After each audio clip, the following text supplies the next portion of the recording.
Hello, brothers and sisters. Thanks for joining.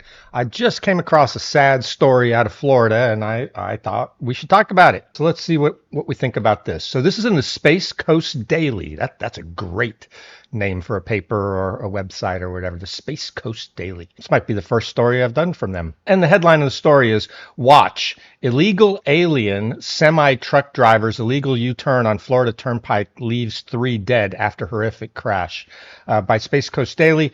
August 18th, that's today, Harjinder Singh, 30, entered the country illegally and obtained a commercial driver's license in California. Okay. And this accident was in Florida.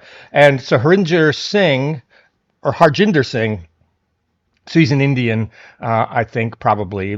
I guess he could be from Pakistan or Bangladesh. I've actually visited India twice, and it's a nice place to visit. And I know lots of Indians, and they're great people. Some of the best people I ever worked with over the years were Indians. So let's watch this.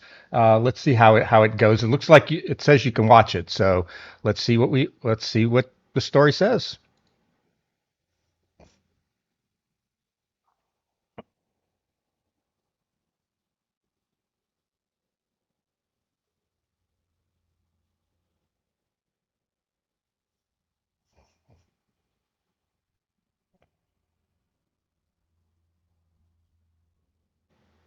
All right, so there you have it. So it looked like there was dash cam video from inside the cab that the police will have at the time of the crash. It looks like it's been released to the public already, and then there's some video of the crime scene, and I think it is going to turn out to be a crime scene because it says it was an illegal U-turn.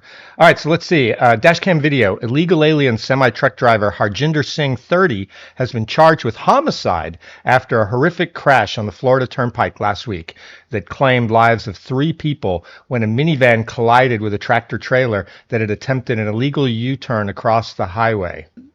The wreck occurred at 3 p.m. Tuesday near Fort Pierce when a tractor trailer driven by Harjinder Singh, 30, suddenly turned left across northbound lanes and tried to cross the median through a restricted official use access point. Yeah, I've driven that road before, and yeah, basically there's a median or there's a barrier in between the north and southbound lanes, but there's cutouts every little ways, and it's annoying if you get on that by mistake or if you miss it because the exits are very far apart. So it looks like he didn't really want to keep continuing down to the exit, and he decided to go through these official use cutouts. A lot of times there's chains across them, if I remember right, but in this case, probably not. And he used it. And I guess in Florida, it's illegal to use those unless you're a official vehicle. Authorities said Singh entered the country illegally and obtained a commercial driver's license in California. Singh, who appeared totally unmoved and expressionless in the video footage before and after the crash, was taken into custody at the scene and has been charged with 3 counts of vehicular homicide. Yeah, so this is Florida, so I'm pretty sure after he does his time for this crime, if he's found guilty, I'm pretty much thinking he's going alligator Alcatraz and he's getting deported. Federal authorities confirmed that Singh had been living in the U.S. illegally since entering from Mexico in 2018, and Immigration's Customs Enforcement had issued a detainer. Dash camera video from the truck showed a black minivan approaching at full speed with no opportunity to swerve and stop. The van struck the side of the trailer head on and was wedged beneath it. Yeah, if you're driving along the road, that's got to be the scariest thing, to have the road completely obstructed by a tractor trailer. There's not there, and on Florida Turnpike, there really aren't very large medians, and there's barricades on either side. So there is nowhere to go other than hit the brake. And unless you're a professional driver, there's not much you can do there. And even a professional driver, I think, would have trouble. Photos from the scene released by the St. Lucie County Sheriff's Office show the van crushed and torn open with debris scattered across the highway. Emergency crews used heavy equipment to lift the trailer and recover the victims. 2 passengers died at the scene. The driver was pulled from the wreckage alive, but later died at a nearby hospital. Authorities identified the victims as 37-year-old woman from Pompeo Beach, a 30-year-old man from Florida City, and a 54-year-old man from Miami. Their names have not been released pending notification of family members. The Florida Highway Patrol continues to investigate the crash. Yeah, so I feel so sorry for this family and what the survivors of this family are going to have to go through.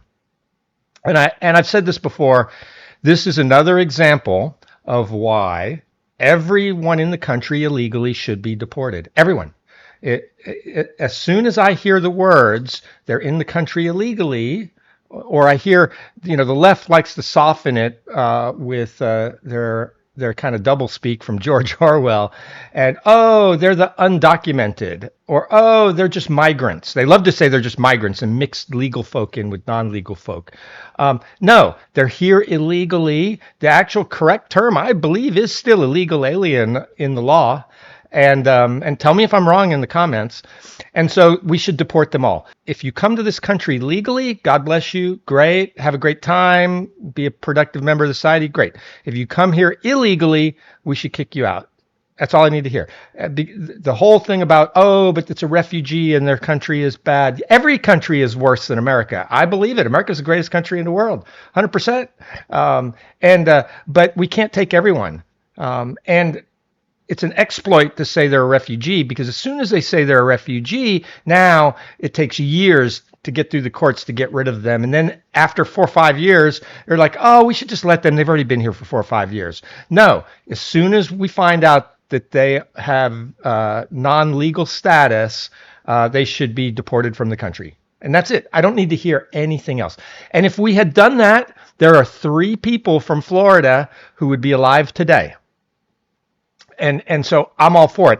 And then this also shows the problem with sanctuary cities. So I'm very glad Trump is cracking down on sanctuary cities and sanctuary states, because here is another consequence of a sanctuary policy of do-gooders gone wrong. They issued this guy a commercial driver's license in California. Now, that driver's license allows him to drive all over the country and with that license and operate a commercial vehicle. Look what happened. That driver's license just led to him killing 3 people. If he had not had that driver's license, he probably wouldn't have been driving that truck. Now, maybe he would. If you're here illegally, what's another crime? Drive a truck without a license. What's one more crime to add to it if you're already gonna break the law? And a lot of people will say, hey, this is just a hardworking guy. He wasn't trying to break the law. He just made a mistake. Maybe so. But if he didn't have that license, again, 3 people in Florida would be alive today. And I'm all for that. So that's what I think. Let me know what you think in the comments. Like, subscribe if you liked it. If you don't like me, don't watch me. Or tell me in the comments if I got it wrong. And if you bring up like a lucid argument that really has merit, maybe I'll do a follow-up. And if you just say I'm stupid, I probably won't do one. All right, guys. Thanks. Bye.